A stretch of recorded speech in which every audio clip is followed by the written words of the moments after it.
Beginners आसनों का अभ्यास स्टार्टिंग में कहाँ से करें वो प्रीवियस 6-7 वीडियो के अंदर बता दिया गया है। नमस्ते, मेरा नाम आनंद है और मैं एक सर्टिफाइड योगा और जिम इंस्ट्रक्टर हूँ। ये बिगनर योगासन प्राणायाम की सीरीज़ का 8वां भाग है। किसी भी आरामदायक स्थिति में बैठ जाएं। आप चाहें तो वज्रासन में बैठ सकते हैं, यदि आप चाहें तो सुखासन में बैठ सकते हैं, या आप सिद्धासन या फिर आप पद्मासन में बैठ सकते हैं। प्राणायाम करते समय अपनी कमर गर्दन पूरी खींच के ऊपर की तरफ स्ट्रेट करके रखें।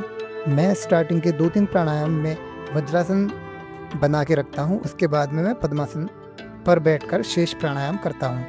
प्राणायाम करते समय बॉडी के अंदर किसी भी प्रकार का खिंचाव, तनाव या स्ट्रेस या चिंता ना हो। मन को एकदम शांत करके और परमात्मा का ध्यान करते हुए हमेशा प्राणायाम करना चाहिए। प्राणायाम की स्टार्टिंग में आप सबसे पहले कपालभाति क्रिया करें। जो पित्त प्रकृति वाले लोग हैं वो कपालभाति क्रिया को बहुत ज़्यादा ना करें, लेकिन जो कफ प्रकृति वाले लोग हैं वो कपालभाति क्रिया को 10-15 मिनट भी कर सकते हैं। कपालभाति का मतलब जैसा कि हमें पता समझ आ रहा है, कपाल यानी कि सर, मस्तिष्क।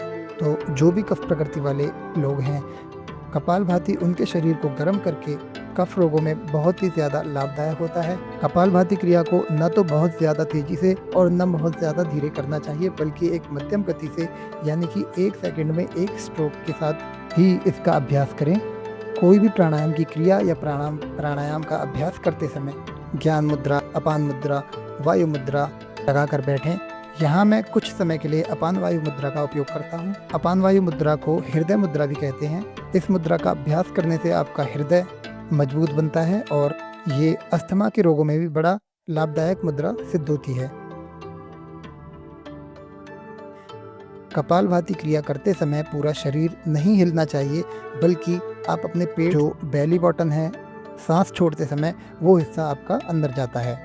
ये क्रिया कफ रोगों में भी बहुत ज़्यादा लाभकारी है।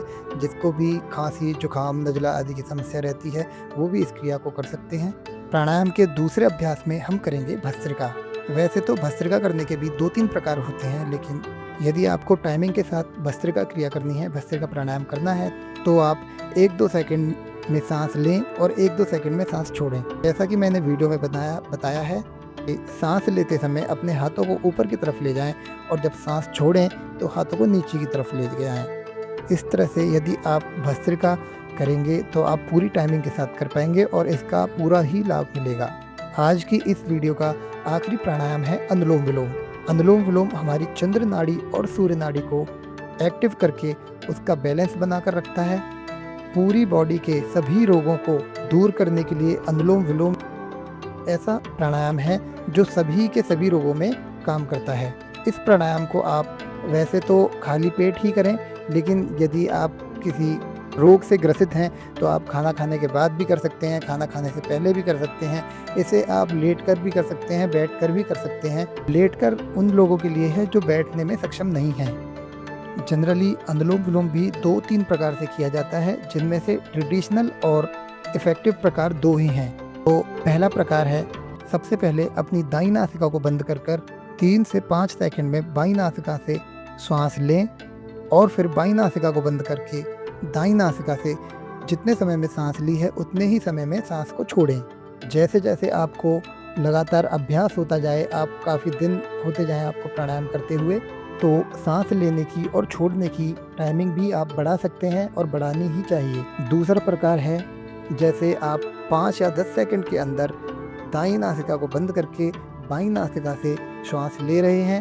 फेफड़े के तीनों हिस्सों में पूरी तरह से जब श्वास भर जाए, दाईं नासिका से जितने समय में आपने श्वास ली है उससे 2 गुने समय में श्वास को छोड़ें। जैसे कि आपने 10 सेकंड इनहेल करने में लगाए हैं तो 20 सेकंड आपको एक्सेल करना है, बहुत धीमी रफ्तार से और सहजता के अनुसार। यदि आप दूसरे प्रकार से अनुलोम विलोम की क्रिया करते हैं तो इससे आपका हार्ट मजबूत होगा, आपके लंग्स मजबूत होंगे, स्टैमिना बढ़ेगा, शरीर में ऊर्जा का संचार बढ़ेगा, एक एक नस नाड़ियों में, एक एक सेल के अंदर ऑक्सीजन और ब्लड फ्लो अच्छा बनता जाएगा, जिससे आपकी बॉडी के जो सेल डैमेज हो जाते हैं वो रीजनरेट होंगे और यदि आपको किसी प्रकार का रोग है तो स्वतः ही ठीक होता चला जाएगा। प्राणायाम करते समय आप अगर चाहें तो ओम का ध्यान कर सकते हैं या किसी भी प्रकार का मंत्र का अंदर ही अंदर अपने मन ही मन चैंट भी कर सकते हैं। वीडियो देखने के लिए आपका बहुत-बहुत धन्यवाद। मिलते हैं अगली वीडियो में, तब तक के लिए स्टे हेल्दी और मेरे चैनल को लाइक करें, शेयर करें, कमेंट करें।